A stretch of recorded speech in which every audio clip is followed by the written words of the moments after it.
স্পষ্ট ভাষায় বলতে চাই, যদি আগামীতে কোনো স্বৈরাচারকে বসাবার কোনো পায়তারা করা হয়, একটা শহীদ আবু সাঈদ নয়, হাজার হাজার শহীদ আবু সাঈদ এই মুজিবনগরের জমিন থেকে মাথায় কাপড়ের কাপড় বেঁধে রাস্তায় নামতে বাধ্য হবে। যুবক ভাই,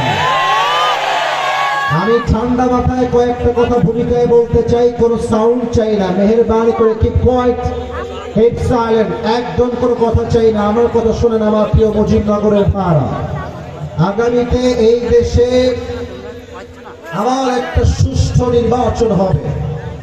একজন দেশের নাগরিক হিসেবে, মুসলমান হিসেবে, ইমানদার হিসেবে আমাদের দাবি হচ্ছে দুইটা। মুজিবনগরের ভাইরা, আমার হাত থেকে বলেন দাবি কয়টা? হ্যাঁ, আওয়াজ পাচ্ছি। আরে মিয়া, বাঘের মতো কথা বলেন সবাই, কয়টা?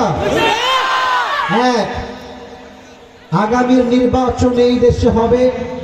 আমাদের সোজা কথা, স্পষ্ট কথা, লাউড অ্যান্ড ক্লিয়ার কথা, আমরা এই দেশে আগামীতে প্রধানমন্ত্রী চেয়ারে কোনো নারীকে ক্ষমতায় দেখতে চাই না।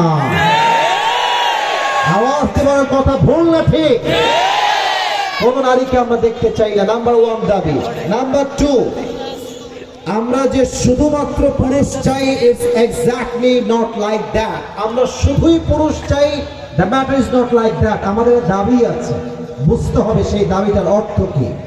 আমরা চাই আগামীতে প্রধানমন্ত্রী এই দেশে এমন একজন যুবক হবে, এমন একজন পুরুষ হবে, এমন একজন মানুষ হবে যিনি একই টাইমে প্রধানমন্ত্রীও হবেন এবং তার যোগ্যতা এতটা হাইলি কোয়ালিফাইড হবে, তিনি প্রধানমন্ত্রীর চেয়ারে বসার যোগ্যতাও রাখবেন এবং তার যোগ্যতা হবে এমন সেই প্রধানমন্ত্রী জাতীয় মসজিদ বাইতুল মুকাররমে দাঁড়িয়ে জুমার খুতবা দেওয়ার যোগ্যতাও রাখবেন। এমন প্রাইম মিনিস্টার আমরা সবাই আগামীতে চাই কি চাই না?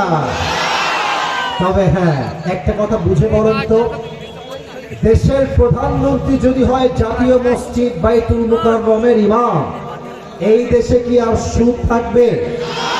না, আওয়াজ কমে গেল কেন?